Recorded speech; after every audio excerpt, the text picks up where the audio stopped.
Season 1 of the beloved fantasy epic television show of the 20-teens that caught everybody's attention because it had this great writing.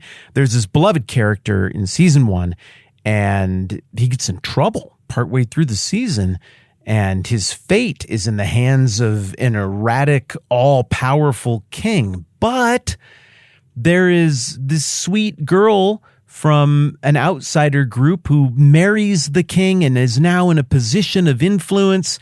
And when the good guy, main character who you care about, is in trouble and his fate is in the hands of the king, this queen goes to him and she advocates. She's like, hey, you're making this rash decision to execute this guy. You should reconsider. Please reconsider. And it looks like the king is going to reconsider. And then at the last moment, when he makes his public proclamation, he's like, I have reconsidered. And then chaos ensues, and the drama is figuring out whether or not the beloved main character is going to get killed or not. It's just a great sequence dramatically, and it's exemplary of the really great writing that made the show I'm vaguely referencing so popular for so very long. But it's also interesting for our discussion today because there are 2 points of overlap with the story that we're looking at here as we're on the seam between Esther 2 and Esther chapter 3. Point of overlap number 1 is obviously the erratic, dangerous king who just sort of makes willy-nilly decisions, and the outsider queen who is there to influence him. I mean, that sounds a lot like Esther, so you got that.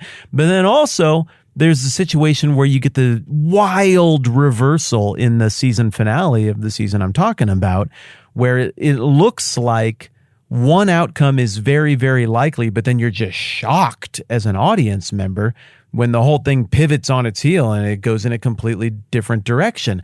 And that's what we get here, where it looks like Mordecai is set up for all kinds of accolades and things are about to get even better for Mordecai and Esther, and by proxy, the Jews in general, and their standing in this really relatively new Persian Empire. And it looks like things are about to get better because Mordecai was sitting in the right place at the right time at the gate and heard a couple of would-be assassins, Bigthana and Teresh, that went better than yesterday, talking about how they were going to kill the king. And now the great King of Kings' life, he seems so powerful and everything, but his life is in the hands of Mordecai. And little old Mordecai the Jew, he could just say nothing. He wouldn't even have to do anything. Would he even be morally culpable if he didn't do anything and he could just let the king die? Or he could be proactive and save the king's life, and he does that. And at the end of the chapter, we conclude by learning that all this was recorded in the book of the annals in the presence of the king. So it looks like Mordecai is set to be on the good end of things with the king, to receive honor, and for stuff in our story to get even better. But then we get a shocking pivot that we talked a little bit about yesterday here at the beginning of chapter 3 that goes like this. After these events, King Xerxes honored Haman, son of Hammedatha, the Agagite, elevating him and giving him a seat of honor higher than that of all other nobles. Well, wait a dang minute. Who is this guy even? We haven't even talked about him. Has his name even come up in our conversations? That certainly hasn't come up in the book of Esther. Maybe I've mentioned this Haman guy was coming along. Maybe I've just referenced there's a bad guy coming. But he comes out of left field, clear blue sky. Who even is this guy? And for us as modern readers who maybe haven't looked closely at this just yet, the injustice is grievous just because Mordecai was owed to something and instead it goes to somebody else. But when we look closer to the text here and even read ahead further, we discover that this injustice runs far deeper. Remember, it's not even that this king is trying to be abusive or destructive. He just does things. He's influenceable, and being around him is both to be in the presence of tremendous influence and power, but to be around him also is to be in danger just by the sheer nature of things. This king has a raunchy breakfast burrito and he could just wipe out an entire people group without thinking about it before lunchtime. He has that much power and at times seems to be presented as being that inattentive and influenceable. But when we dig closer into the text, we discovered that this dishonor, this insult to Mordecai, this ingratitude that's demonstrated is even worse because Haman is an Agagite. Well, that begs the question, what is an Agagite? And I'm so very, very glad you asked. An Agagite is somebody descended from a guy named Agag. And Agag, A-G-A-G, bummer name, was the king of the Amalekite people at the time of the reign of King Saul. So that would be a little bit before 1000 BC. So we're looking at roughly 600 years before the events we're reading about in the book of Esther that we're talking about here with this Agag guy, king of the Amalekites. So what would that be compared to now? So that would be like going back in time to roughly when Christopher Columbus was sailing the ocean blue for you and me. The point is, it's a really, really long time ago when we go from the time of Esther to talking about the time of Saul and Agag. Again, Agag is the king of a people group called the Amalekites, who were a constant pain in the butt for the Israelites going back another 400-ish years before the time of Saul and Agag.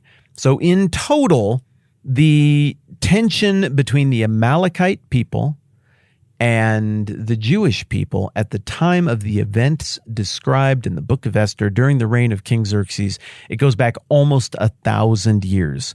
So you're talking about grievances as old as William the Conqueror's invasion of Great Britain. You're talking about grievances, well, this next one that I'm about to throw out is actually maybe a bad example.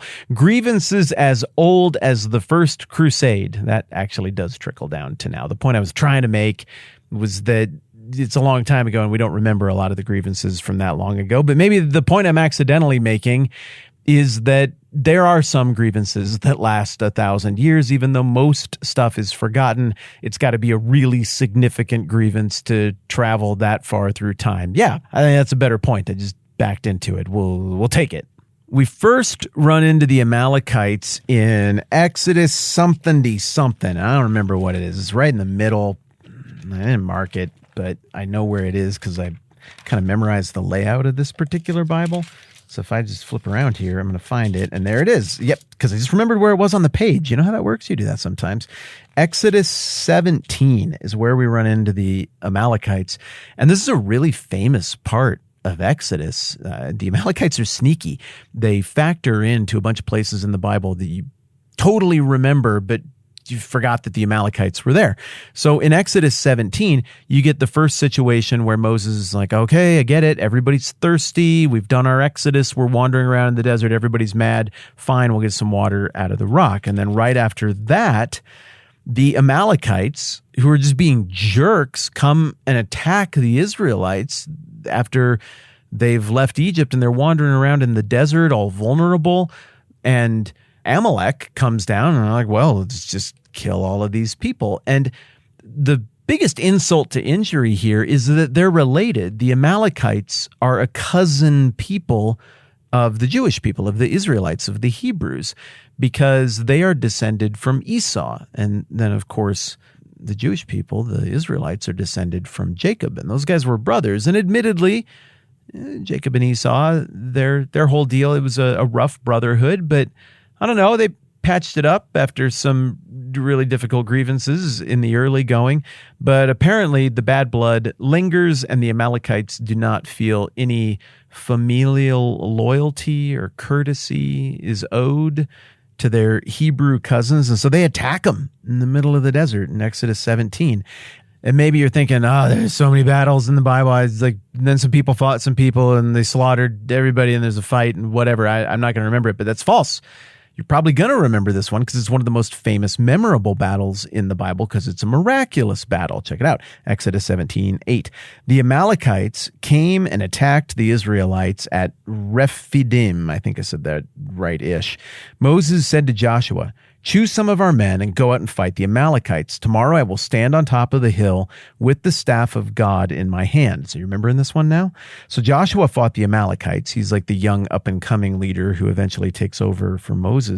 So Joshua fights them as Moses had ordered. And Moses, Aaron, that's Moses' brother and priest, and Hur went to the top of the hill. As long as Moses held up his hands, the Israelites were winning.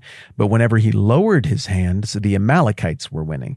When Moses' hands grew tired, they took a stone and put it under him, and he sat on it. Aaron and Hur held his hands up, one on one side and one on the other, so that his hands remained steady till sunset. So Joshua overcame the Amalekite army with the sword. Then the Lord said to Moses, "Write this on a scroll as something to be remembered, and make sure that Joshua hears it, because I will completely blot out the memory of Amalek from under heaven." Moses built an altar and called it "The Lord is my banner," or my rallying point. He said, "For hands were lifted up to the throne of the Lord will be at war against the Amalekites from generation to generation."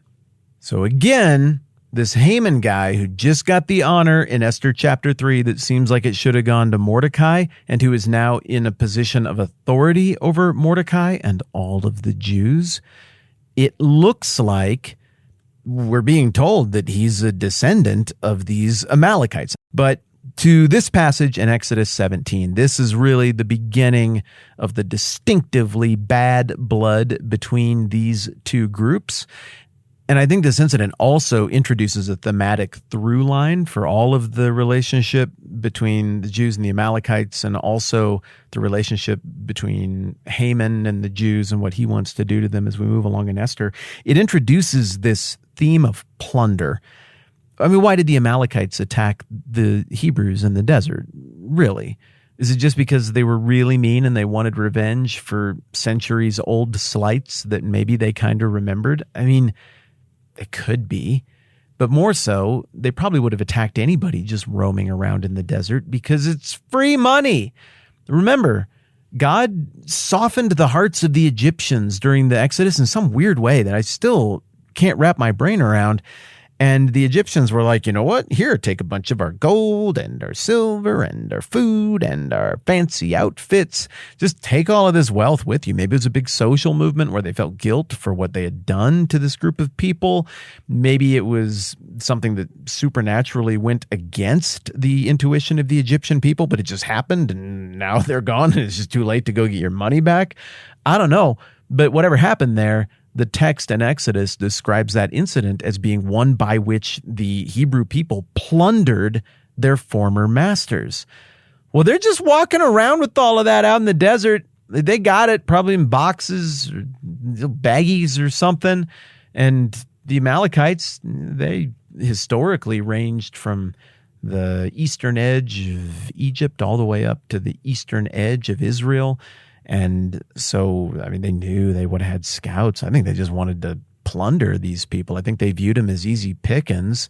And maybe somebody raised the objections like, hey, they're kind of family. I don't know if that would be right. I mean, we wouldn't like it if our family did that to us. They're kind of having a pretty tough time of it because they're homeless and everything right now, and they don't really have a country. I mean, maybe we could just follow them around until they die and then take their stuff. But then probably some other Amalekites were like, nah, I don't know, family schmamly. It's a long ways back. Look at all that gold and shiny stuff and fancy outfits. Let's just kill them and take it all. This is our chance to solidify ourselves as a great nation by taking all of the things that they're carrying around with them. So whatever the motivation, and I do think it was plunder, the Amalekites violate one of the age-old values of humanity across cultures. I mean, one of them is you don't injure somebody you invite into your house. If you extend hospitality to someone, you've extended hospitality to someone. They are under your protection. That's a value that goes cross-culture in the ancient world. And another one is you don't kill family. You don't do stuff like this. The world's a tough place. We got enough problems. We can't have problems like this coming from within. However grievous you view this violation of the Amalekites against their kin, the Hebrews, it's probably worse than what you're picturing in terms of ancient Near Eastern values.